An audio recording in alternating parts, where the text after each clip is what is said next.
Just 4 years after the Mason-Dixon Airline suspended its service to Lima, a group of businessmen leased property from Mr. Russell Neely for $1 to build a new airport west of Lima.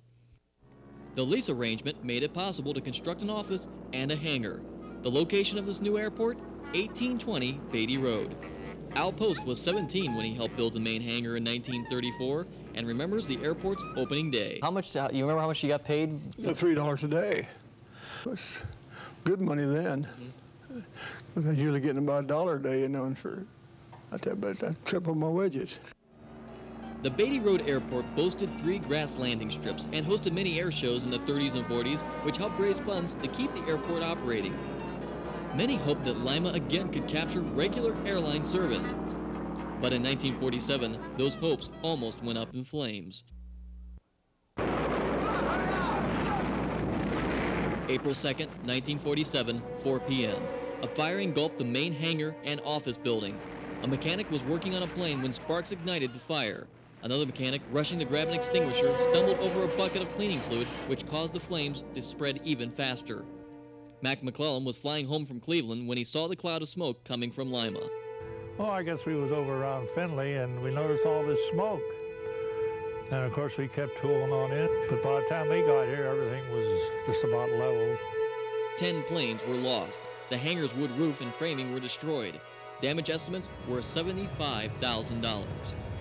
The Baty Road Airport story could have ended on that April afternoon, but a group of men from Lima had a vision to raise something out of the ashes on Baty Road. Later that year, the Lima Aviation Corporation would be formed. Purchasing the airport with support from the Chamber of Commerce, the goal was to attract an airline service back to Lima, which would enhance the expanding post-war industries around town. The Lima Aviation Corporation would rebuild the hangar, add a new office building with a cafeteria, and pave the main east-west runway.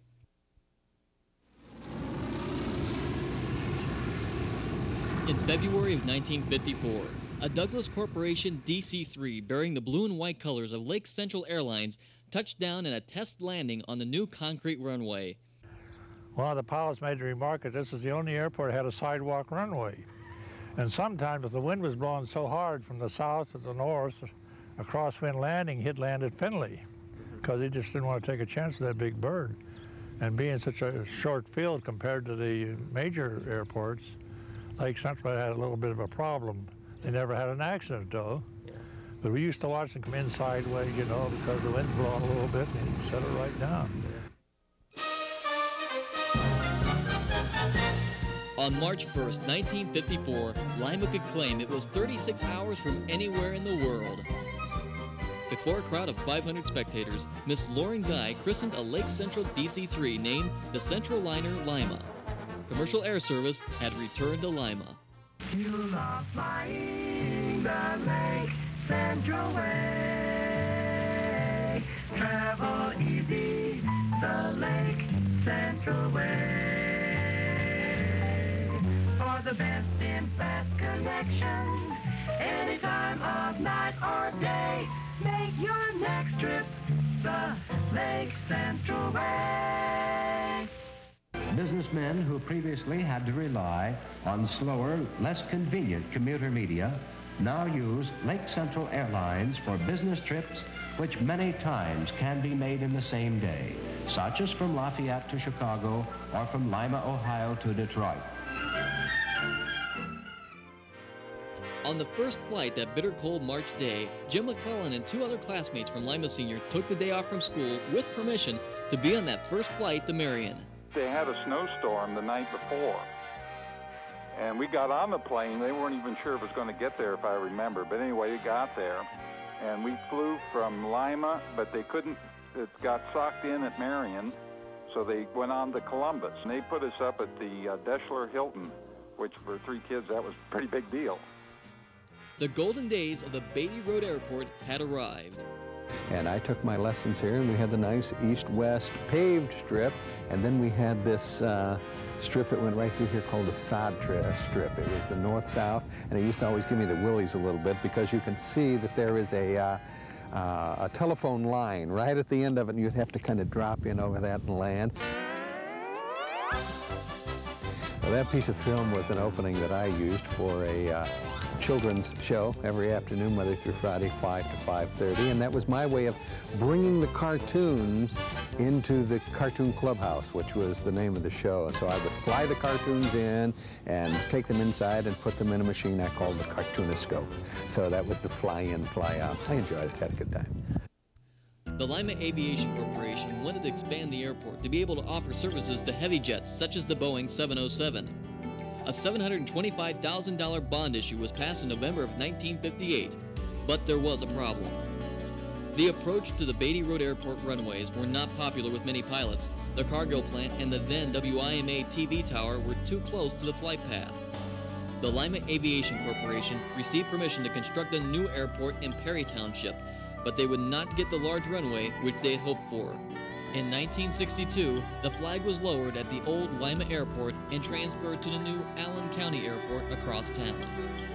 After the departure of Lake Central Airlines, the Baty Road Airport would become home to private aircraft. The Goodyear blimp was out here once, and I had the opportunity to play in that just a little bit. The landing of the Goodyear blimp is what I would consider a controlled crash.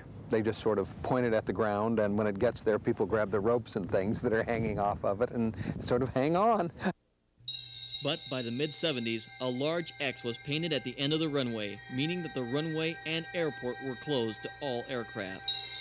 But like in 1947, someone else had a vision for the old building.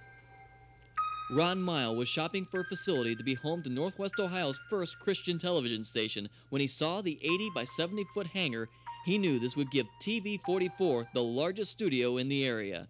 In 1980, massive construction and destruction was done to the old airport. Hundreds of volunteers would move walls, connect the old office building to the hangar, which would now be a modern TV studio. And on June 13, 1982, the 47-year-old hangar became Lima's newest television studio. I wanted to take Outpost to see what we'd done to the hangar he helped build back in 1934.